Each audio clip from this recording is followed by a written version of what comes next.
certainly feel he's DTM platinum material.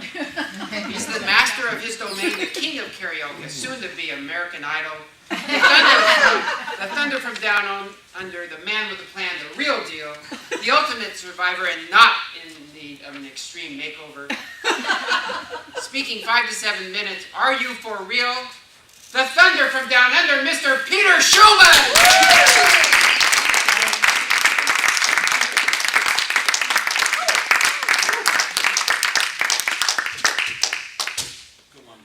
Remember that. God, I feel great. It's really great to be here with you guys. It really is. But the reality is quite something different. I'd rather be at the pool, sucking on a tinny, having fun lying out there and sitting in the sun. How many of us are guilty of this, of being actually not real? We say what we're supposed to say because we're polite, we're proper, we're all these things that we aspire to be in the nature of things of our community and the society. When I was a young kid, when I was a little kid, I was. It's really a surprise to a lot of people. I used to be in the bush and we would do things and we would be really honest and very open about things. We would not hide or closet anything. We would say it the way it is. This is what you do when you're a little kid. But there's a transition, there's a transformation that goes up when you're this high to this high. Hell knows what happens in the middle. But what the reality is that we suddenly start to realize that there is a slight deception in the way we say things. The way we need to say things. Some early recollections. My father was talking about some neighbours. And I heard, when he met them one day in the street, oh, hello, how are you? God, it's been so great to see you. Yeah, right. I'm 7-year-old, and well, this is a change, you know. That's not exactly what he was talking about at the kitchen table. And this buyer came by. He was very interested, very enthusiastic. It was about the buy, and the whole deal was about the clothes. And I piped up, I was 7 years old, something like that, and I said, gee, Dad, we had a lot of trouble with this truck, didn't we? Well, this wasn't really cool in caution with my father. He kind of reminded that of me for years to come. It was the most amazing experience that stuck in his head. But from an early age, we're taught to, can I say this, we're taught to lie. We're taught, I don't call it lying, I say look at the truth at a different angle. But we need to be able to make that transition between the truth and something that's not quite the truth. We're all creatures of conformity. We need to always adopt the social etiquette, the social criteria. I'll call it an etiquette at this point because we seem to say anything different. Another angle, you make up a meal for somebody, you cook a meal. Or someone makes you a meal and puts it down in front of you. What are you going to say? What's the typical thing you say? Yeah, it's a great meal. I love it. Wow. Instead of saying, you're kidding? What is this?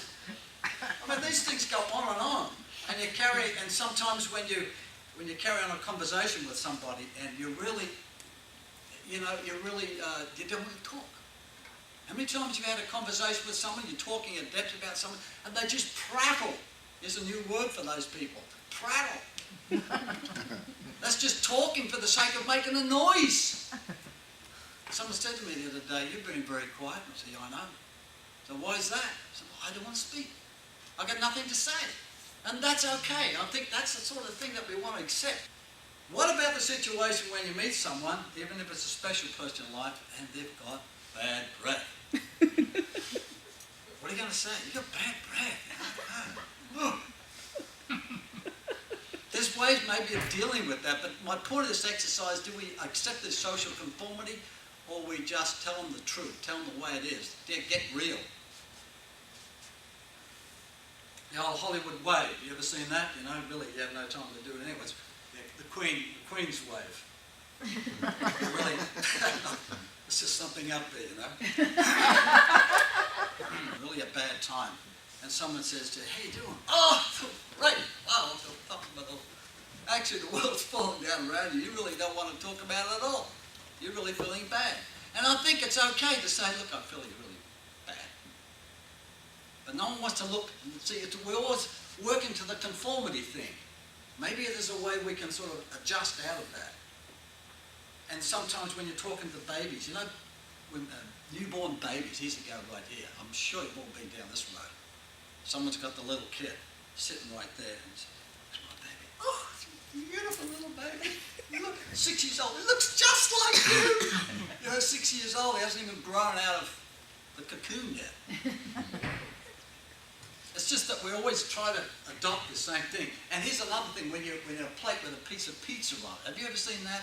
Have you been in a plate where there's one piece of pizza sitting on that plate? How long does that stay there? How many of you have said, I want that? And no one's going to grab it because you don't look good. Comes up here, taps you on the head. Oh, Mum, you've grown. What do you expect me to stay where I am all my life? Not grow an inch? Of course you're going to grow. Pat you on the cheek. You know, oh, that's such a cutie. It's like cutes for teddy bears. But the thing is this social etiquette, or is it bad manners, or are we victims? I mean, how do we deal with this question? I tell my students, I teach up at California Fashion Design School. I tell the kids up there, I said, look, I promise you one thing. I'm going to tell you the way it is. That's got two overriders. One is that you may get a little hurt by what I say. But you know what? If I say you're great, I mean you're great. Totally convinced of that. We need to own our own feelings. It's not really cool for other people to let them affect us. We have to build up the strength within us to maintain some security, some insulation from that. That's why we don't get affected by that. So the key to it, do we be upfront, or do we adopt the social etiquette? Do we adopt a change? My belief is that we should take a middle ground somewhere. But at least, tell them the way it is, to some extent, but above all, make sure you keep it real.